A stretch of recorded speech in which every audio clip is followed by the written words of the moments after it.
গতকাল প্রধান নির্বাচন কমিশনার কাজী হাবিবুল আউয়াল সাংবাদিকদের সাথে কথা বলেছেন এবং অনেক প্রশ্নের উত্তর দিয়েছেন।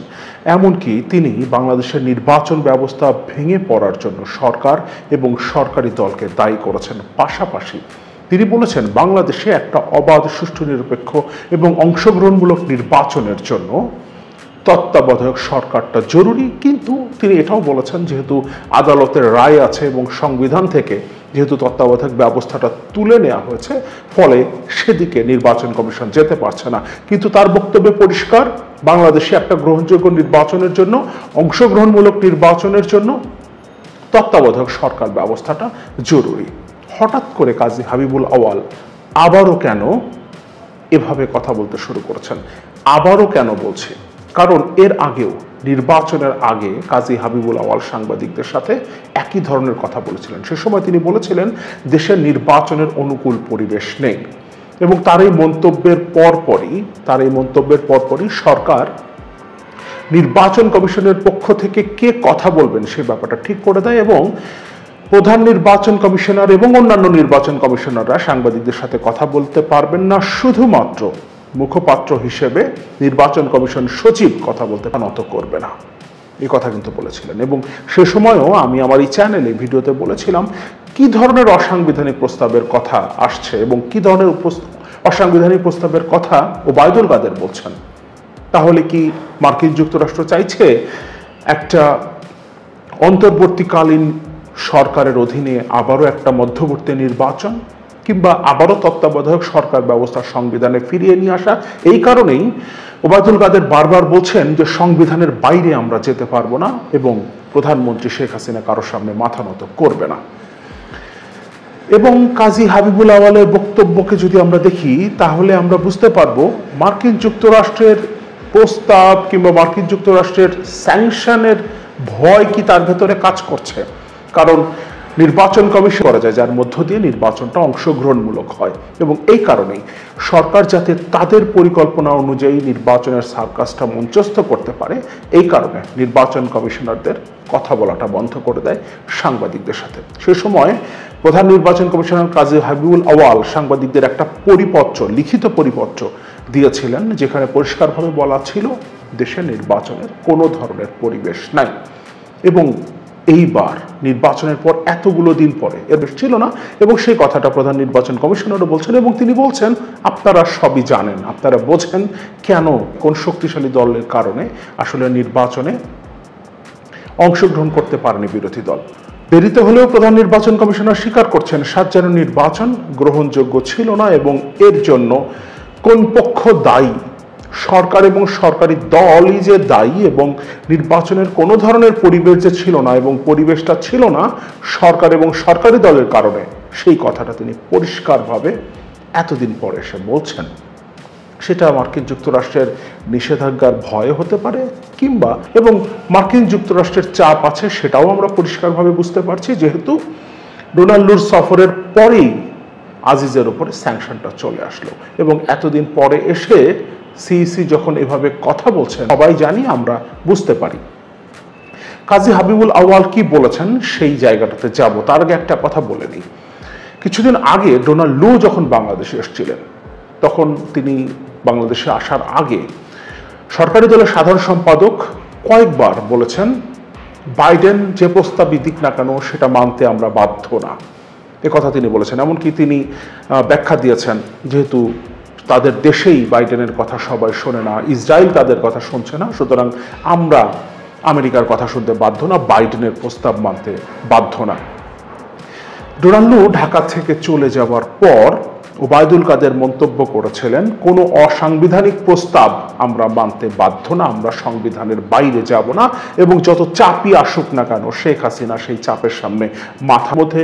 প্রধান নির্বাচন কমিশনার বিভিন্ন ধরনের মন্তব্য করেছেন নির্বাচন নিয়ে। প্রথম 7 জানুয়ারি নির্বাচনের দিন নির্বাচন কত শতাংশ ভোট পড়েছে সেটা নিয়ে তিনি একটা মন্তব্য করেছিলেন, পরে কিছুক্ষণ পর তার বক্তব্য আবার পরিবর্তন হয়ে যায়, সেটা নিয়ে অনেক কথা বলেছি আমরা, অনেকেরই আমাদের ক্ষোভ ছিল প্রধান নির্বাচন কমিশনারের প্রতি।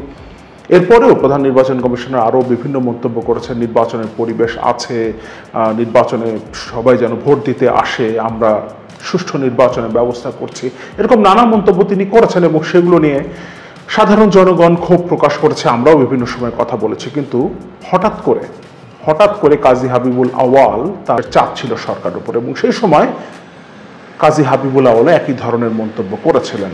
এবং আবারও যখন রোনাল্ডো আসলেন এবং ওবায়দুল কাদের যখন আমাদেরকে ধারণা দিলেন যে মার্কিন যুক্তরাষ্ট্র একটা অসাংবিধানিক ব্যবস্থার জন্য চাপ দিচ্ছে, অসাংবিধানিক ব্যবস্থা বলতেই আমরা জানি সংবিধান থেকে তারা যেটাকে বের করে দিয়েছে, তারা যেটাকে তুলে নিয়েছে তত্ত্বাবধায়ক সরকার ব্যবস্থা কিংবা একটা অন্তর্বর্তীকালীন সরকার অধীনে নির্বাচন, সেদিকে আবার এখন কাজী হাবিবুল আউয়াল ইঙ্গিত করছেন। সুতরাং দুটোকে মিলিয়ে আমরা মনে করতে পারি এখানে দুটো ব্যাপার হতে পারে। কাজী হাবিবুল আউয়াল মার্কিন যুক্তরাষ্ট্র থেকে কোনো সিগন্যাল পেয়েছেন, কিংবা তিনি ভয় পাচ্ছেন তিনি যদি এখন এভাবে কথা না বলেন, তিনি যদি এখনো সরকারকে সার্ভ করে যান, তাহলে হয়তোবা তার বিরুদ্ধে মার্কিন স্যাংশন চলে। সেখান থেকে তিনি কোনো সিগন্যাল পেয়েছেন, যেমন সিগন্যাল হয়তোবা ওবায়দুল কাদের পেয়েছিলেন। এই কারণে তিনি বারবার বলেছেন মার্কিন যুক্তরাষ্ট্রের প্রস্তাব মেনে নিতে সরকার বাধ্য না, অসাংবিধানিক কোনো প্রস্তাব আমরা মানব না, সংবিধানের বাইরে আমরা যাব না।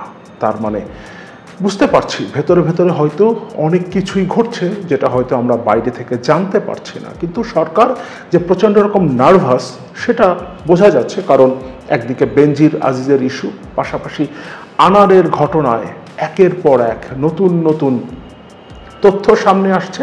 এখন জানা যাচ্ছে সরকারি দল আওয়ামী লীগের নেতারাই জড়িত, ফলে সবকিছু মিলে সরকারের ভেতরে টানাপোড়েন আছে, আসতে পারে। আমরা একটু তার বক্তব্যটা দেখি, তিনি কি বলেছেন। হেডলাইন মানব জমিনের, ডামি প্রার্থীর সংকটে আছে। কাজী হাবিবুল আউয়াল বলেন, ডামি বলে কোনো প্রার্থী আমাদের কাছে নেই, কিন্তু বাস্তবে আছে। ডামি প্রার্থীর সংকটে আমরাও আছি। তিনি বলেন, একটি শক্তিশালী পার্টি আরো 4 জনকে ডামি প্রার্থী হিসেবে দাঁড় করিয়ে দেয়। ডামি প্রার্থীরা দেখা যাচ্ছে 19 ভোট, 23 ভোট কিংবা 97 ভোট পায়, অথচ প্রত্যেকেই পোলিং এজেন্ট পায়। সেই পোলিং এজেন্টগুলোকে আবার কিনে ফেলা হচ্ছে, ভেতর একটি সংঘবদ্ধ শক্তি ক্রিয়েট করার চেষ্টা করছে। পরিষ্কারভাবে কাজী হাবিবুল আউয়াল বলেছেন একটি শক্তিশালী পার্টি। এখন নির্বাচনে কোন শক্তিশালী পার্টি অংশগ্রহণ করে এবং কারা ডামি প্রার্থী দেয় সে ব্যাপারটা আমরা সবাই জানি। সুতরাং প্রধান নির্বাচন কমিশনার কোন পার্টির দিকে ইঙ্গিত করেছেন সেটা কিন্তু আমরা বুঝতেই পারি। জাতীয় নির্বাচন নিয়ে যুক্তরাষ্ট্রের নির্বাচনী পর্যবেক্ষক সংস্থা ন্যাশনাল ডেমোক্রেটিক অ্যালায়েন্স এনডিআই ঠিক বলেছে জানিয়ে সিইসি বলেন, ন্যাশনাল ডেমোক্রেটিক অ্যালায়েন্স ও ন্যাশনাল রিপাবলিকান ইনস্টিটিউটের একটা নিজস্ব ধাঁচ আছে এগুলো নির্বাচন বিশ্লেষণ করার। এটি অস্বীকার করার উপরে হাবিবুল আউয়ালের উপরে স্যাংশন আসতে পারে, এই ধরনের একটা ধারণা নির্বাচনের পর অনেকেই করেছিলেন। এবং আজিজের বিরুদ্ধে, সাবেক সেনাপ্রধান আজিজের বিরুদ্ধে স্যাংশনের পর অনেকেই আসলে এখন এক ধরনের ভয়ের মধ্যে আছেন, যেহেতু মার্কিন স্টেট ডিপার্টমেন্ট জানিয়েছে এটা কেবলমাত্র একটা শুরু। একজন কর্মকর্তার উপরে স্যাংশনটা দেওয়া হয়েছে, সামনের দিনে এই ব্যবস্থাটা আরো বিস্তৃত হবে। সুতরাং কাজী হাবিবুল আউয়াল কি সেন্স করতে পারছেন তার বিরুদ্ধে মার্কিন কোনো নিষেধাজ্ঞা আসতে পারে, নাকি মার্কিন যুক্তরাষ্ট্র আসলে তাকে কোনো সিগন্যাল দিয়েছে?